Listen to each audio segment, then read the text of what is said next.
अभी हमारे साथ मौजूद हैं समाज कल्याण एवं परिवहन मंत्री चंदन रामदास जी। भाई साहब, स्वास्थ्य ठीक होकर आप अब दोबारा वापस आए हैं। क्या कुछ अब आपकी प्राथमिकताएं हैं इस बार? लोगों की दुआओं से,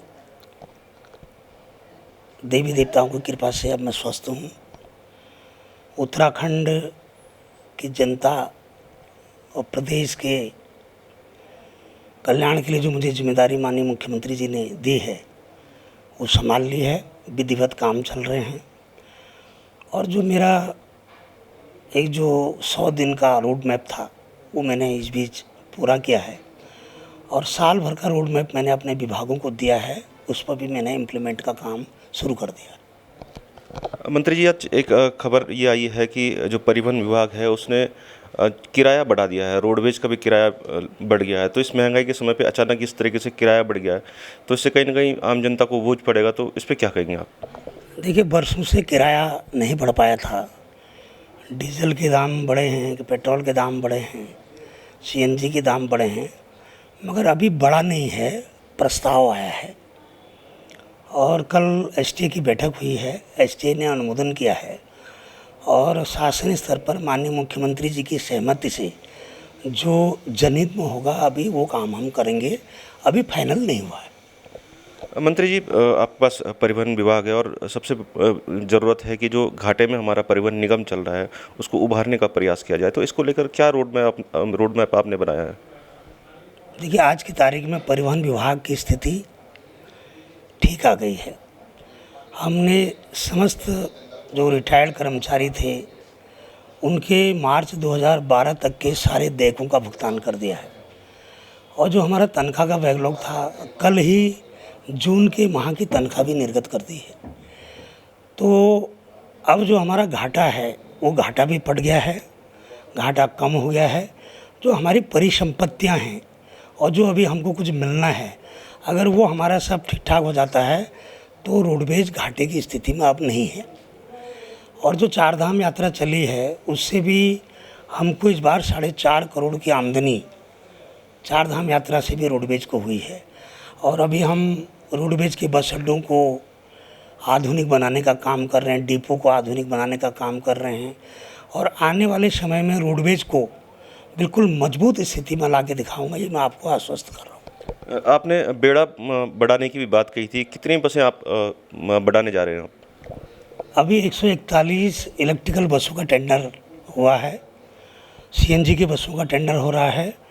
चूँकि दिल्ली सरकार ने निर्देशित किया है कि अक्टूबर से पहले हमारी 200 बसें उत्तराखंड की बंद हो जाएंगी, इसलिए हमने उसके लिए पूरा प्लान बना दिया है और पूरा प्लान बना के हम अक्टूबर से पहले 200 बसों का बंदोबस्त करके किसी भी अपने प्रदेश के यात्री को दिल्ली में कोई असुविधा न हो, कोई दिक्कत न हो, ये सुनिश्चित कर दिया है। मंत्री जी, आपके पास समाज कल्याण जैसा विभाग है, कई सारी बातों को लेकर चर्चाओं में रहा है, तो समाज कल्याण में जिस तरीके से पुराने घोटाले सामने आए वो सब न हो, इसको लेकर आपने क्या निर्देश अधिकारी को दिए हैं? किस तरीके से आप अपने विभाग पर नज़र रखे हुए हैं? देखिए, जो पुराना छात्रवृत्ति घोटाला का मामला है उसकी एसआईटी जांच भी हो रही है, विजिलेंस जांच भी हो रही है और ये मामला अभी न्यायालय में भी लंबित है। तो न्यायालय में लंबित होने के कारण इस पर ज़्यादा टिप्पणी करना ठीक नहीं है, मगर कई अधिकारी उसमें सस्पेंड हुए हैं, जेल गए हैं, वसूली भी हुई है और आगे ऐसा न हो ये भी, इसके लिए भी सुनिश्चित किया गया है। और आगे हमारी जो छात्रवृत्ति है वो रेगुलर बच्चों को मिले और विद्यालयों को मिले, पेंशन की धनराशि नियमित समय में मिले, ये पूरा सुनिश्चित कर दिया है। माननीय मुख्यमंत्री की घोषणा थी वृद्धावस्था पेंशन, दिव्यांग पेंशन, विधवा पेंशन हम बढ़ाएंगे। हमने 1500 का शासनादेश भी किया। हमने पति पत्नी को भी पेंशन देने का शासनादेश किया है और भी कई महत्वपूर्ण कार्यक्रम आने वाले समय में मैंने अपने अधिकारियों को निर्देश किया है।